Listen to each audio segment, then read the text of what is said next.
जर तुम्हीही एखाद्या सार्वजनिक कार्यक्रमाला जाणार असाल तर सावधान, केडगावची ही घटना तुमचे डोळे उघडेल।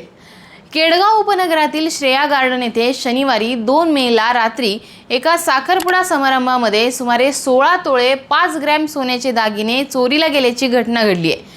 या प्रकरणी सिंधू महेश माने यांच्या फिर्यादीवरून कोतवाली पोलीस ठाण्यामध्ये गुन्हा दाखल करण्यात आलाय। आता नेमकं घडलं काय? सिंधू माने या शिक्षिका असून त्यांच्या पतीसोबत त्या शनिवारी सायंकाळी केडगावला आपल्या भाच्याच्या साखरपुड्यासाठी गेल्या होत्या। यावेळी त्यांनी एका कापडी पिशवीत विविध सोन्याचे दागिने ठेवले होते।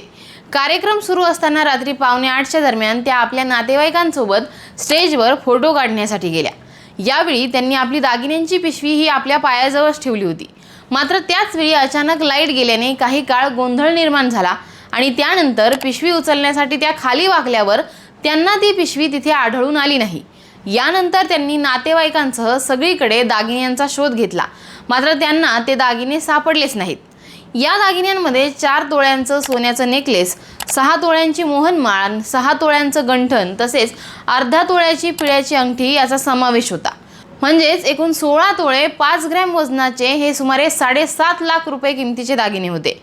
या अज्ञात चोरट्याने लाईट गेल्याची संधी साधून पिशवीसह हे दागिने चोरी केल्याची खात्री यावेळी झाली आणि या घटनेनंतर माने व नातेवाईकांनी कोतवाली पोलीस ठाण्यामध्ये या घटनेबद्दल फिर्याद दिली आहे। आता अशा घटना जर घडत असतील तर आपल्याला सुद्धा सतर्क राहणं गरजेचं आहे।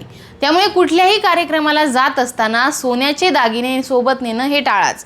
या घटनेबद्दल तुम्हाला नेमकं काय वाटतं हे आम्हाला कमेंट करून सांगा आणि पाहत राहा आय लव्ह नगर न्यूज।